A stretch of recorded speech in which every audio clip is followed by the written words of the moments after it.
Hello again. I'm Matthew Lavery, Director of Research for the South Carolina Education Oversight Committee, or EOC. We have recently released the Accountability Manual for the 2022-23 school year, which describes the accountability metrics and content that will appear on the 2023 report cards. This video will orient educators to the manual and will highlight some of the changes from the previous one so that you can more effectively use the document as a resource for your needs. Of course, you are welcome to read all 138 pages of it from cover to cover if you prefer. I think that you'll find it's a riveting read. However, the goal of this video is to help you find the parts of the manual that are most relevant to your current questions. We've put some effort into making the PDF of the Accountability Manual easier to use and navigate, with a 6-page table of contents and with clickable links. Yes, I know a 6-page table of contents might seem a bit excessive, until you notice that the entire table of contents is clickable and can take you instantly to the specific part of the manual to which you need to refer. There are also several sections with links to other parts of the manual that are relevant to that content. For example, since most of the high school indicators are based on the 4-year graduation cohort, that cohort is only described once in the graduation rate section. The other sections link back to it. Also, this year, 3 additional new metrics have been defined for the accountability system. These metrics will be reported on the 2023 report cards, but will not be used to determine points or ratings. Because they are not used in ratings, they do not appear in the indicators section of the manual. More information about these metrics can be found in Appendix A under the page of the School Accountability Report Card on which they appear.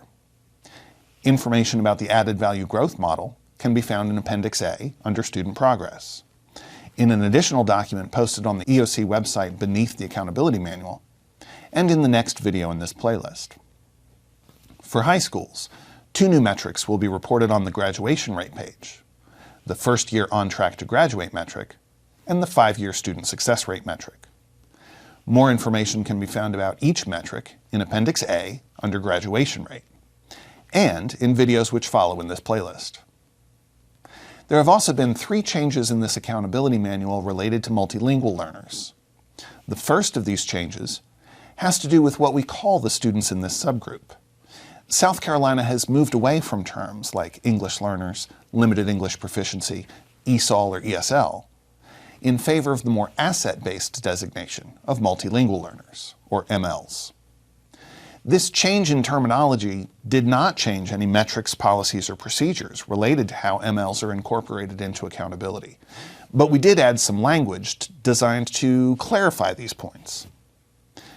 The introduction to Section 3 on pages 19 and 20 includes an explanation of when and how recently arrived multilingual learners are included in the various accountability indicators.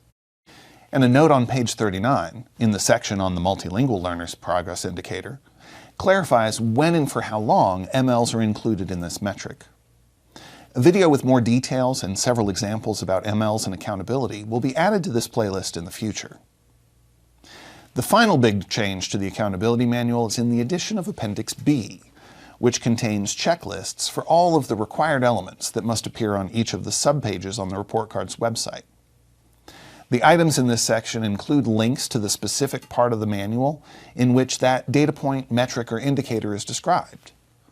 Hopefully, with the navigation links and the table of contents that I described earlier, along with the links included in Appendix B, you'll be able to quickly find the content in the manual that is most relevant to you and applies to your current questions. If not, don't hesitate to reach out to us for clarification or for questions. It's our goal at the EOC to support your work to improve student outcomes. As always, thank you all for all that you do for South Carolina students.